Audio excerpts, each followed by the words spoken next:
ధూళినైన నన్ను దూతగా నిలిపావు. ఎన్నికలేని నన్ను ఏలికగా చేశావు. ధూళినైన నన్ను దూతగా నిలిపావు. ఎన్నికలేని నన్ను ఏలికగా చేశావు. భూమి విరిగి ఫలమిచ్చెను, మేఘమిరిగి వర్షమొచ్చెను. రొట్టె విరిగి వృద్ధి చెందెను, నన్ను విరిచి వాడుకోమయ్యా.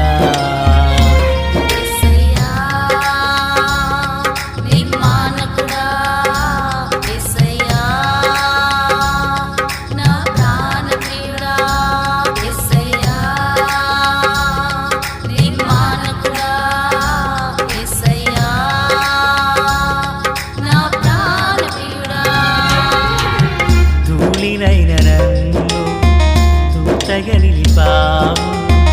ఎన్నికలేని నన్ను ఏలికగా చేశావు.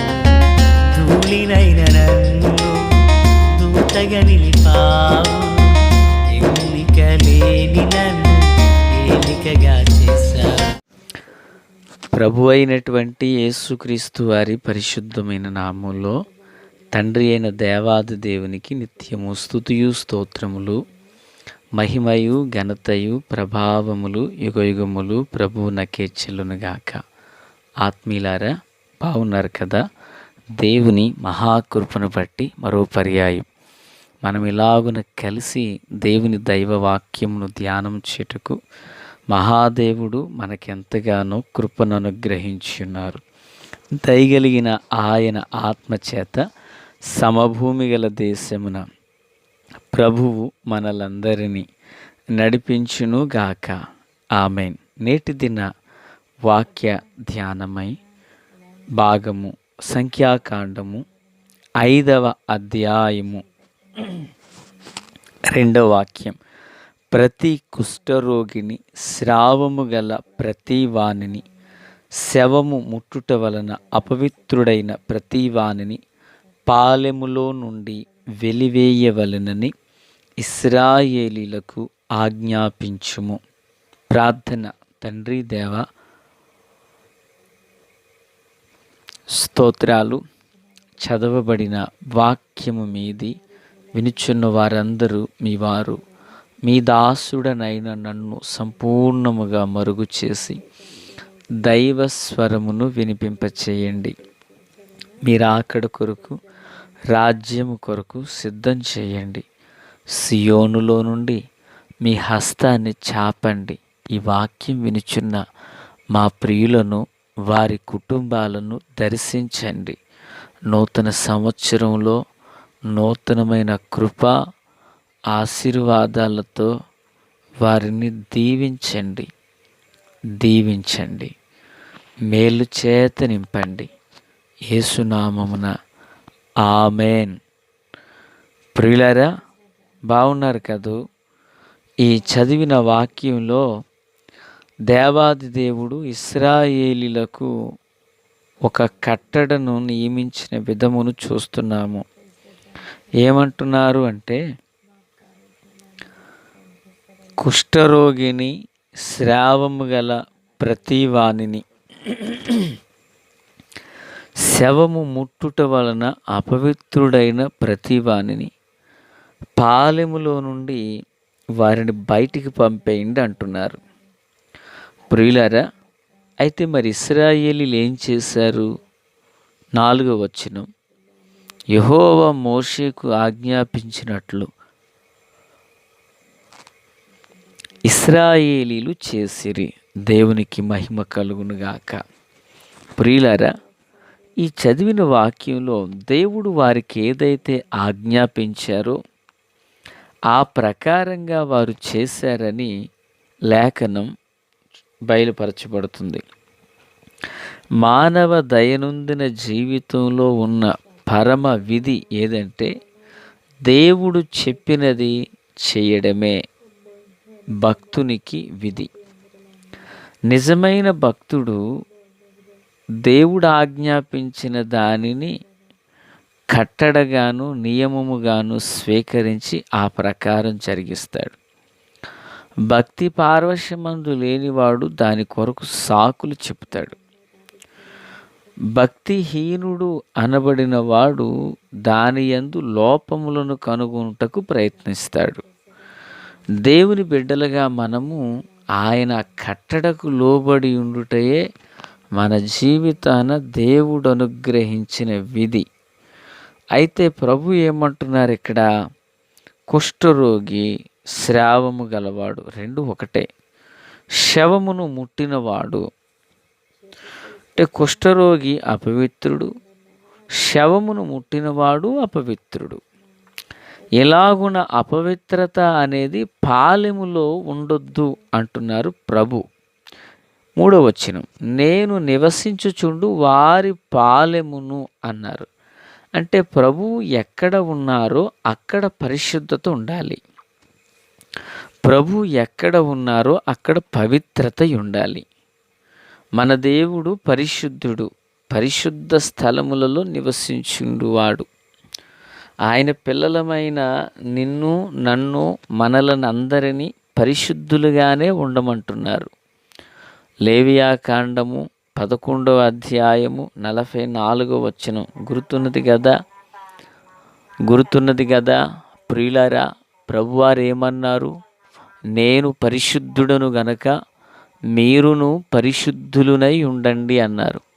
కనుక మన ప్రభువు పరిశుద్ధుడు, మనమును పరిశుద్ధులుగా ఉండవలెనని ప్రభువు ఆశిస్తున్నారు. మనందరికీ తెలిసిన సందర్భం, ఆదాము హవ్వలు ఎప్పుడైతే ఆజ్ఞను అతిక్రమించారో ఏదేను వనము నుండి వారిని వెలుపలికి ప్రభు పంపేశారు. ఎందుకని? ఆయన పరిశుద్ధుడు, పాపిని క్షమిస్తారు, పాపాన్ని తొలగిస్తారు ఆయన. కనుక పాప స్వభావము అనున్నది ఏ కోశాన ఉండుటకు ప్రభువు ఇష్టపడట్లేదు. దేవునికి స్తోత్రం. ఆత్మీయులారా, ఈ చదివిన భాగాన్ని మనం బాగుగా గుర్తు చేసుకుంటే, ఇశ్రాయేలీల మధ్యలో అపవిత్రత కలిగిన వాని పాలెమునకు వెలుపల ఎందుకు తీసుకుపోమంటున్నారు ప్రభు?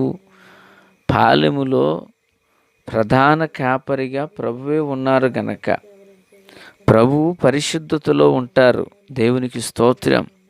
అయితే ఈనాటి కాలమందు అయిన మన జీవితంలో కూడా మన ప్రభువు పరిశుద్ధుడు, పరిశుద్ధతలో నివాసం ఉండగోరుచున్నారు ఆయన. అపవిత్రత ఆయనకే ఆయాసకరము, బాధను పుట్టించేది. కనుక ఆ అపవిత్రత అనేది మనుష్య హృదయంలో ఉండకూడదు అని ప్రభువు తలస్తున్నారు. కనుక మనుష్య హృదయము శుద్ధీకరించబడినదై ఉండాలి. మత్తయి గారు అంటారు, హృదయ శుద్ధి గలవారు ధన్యులు, వారు దేవుని చూచెదరని దేవుని ఆత్మతో నింపబడి రాశారు ప్రభు చెప్పిన మాటను. ప్రియులారా, మాట్లాడుచున్న నేను, వినుచున్న మీరు, మనం పరిశుద్ధులుగా ఉండాలని ప్రభు ఆశిస్తున్నారు. దేవునికి మహిమ కలుగునుగాక. ఆనాడు పాలెమునకు వెలుపలకు వారిని తీసుకుపోయినట్లుగా, పాలెమునకు వారిని తరిమినట్లుగా అపవిత్రత కలిగిన వారిని ఈనాటి కాలమందు సంఘము, విశ్వాసి యొక్క హృదయము అలాగున పాపమును, పాపేచ్ఛను అలాగున దూరపరచాలని ప్రభు ఆశిస్తున్నారు. స్తోత్రం.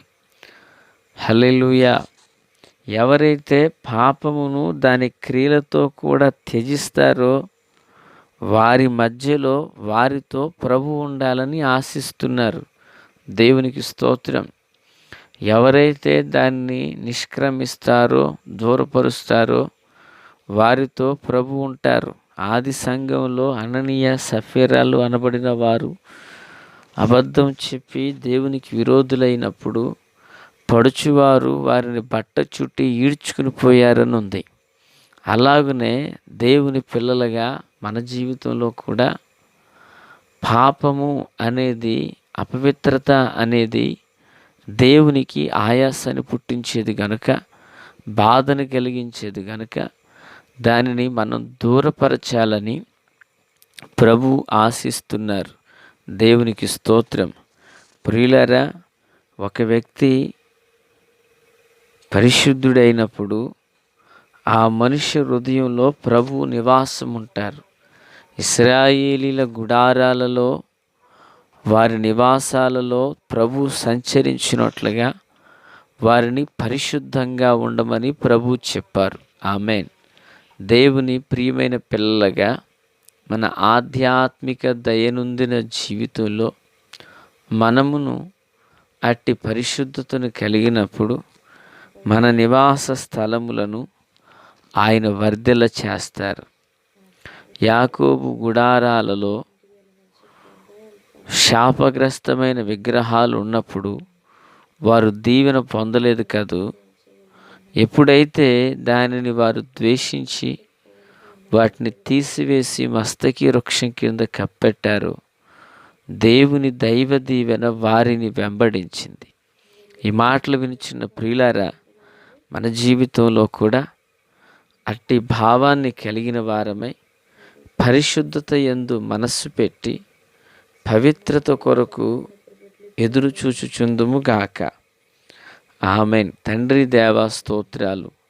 వాక్యం మా అందరి హృదయాల్లో ఫలభరితం చేయండి. మేలు చేత మమ్ములను దీవించండి. మీ కృపా కనికరములు విస్తారముగా మాకు దయచేయండి. మీ చిత్తమును నెరవేర్చువారిగా మమ్మను చేయండి. దీవించండి. యేసుక్రీస్తు వారి మహోన్నతమైన నామమున ప్రార్థించిన మనవులన్నీ పొందియున్నామని నమ్ముచున్నాము మా పరమ తండ్రి. ఆమేన్. Praise the lord.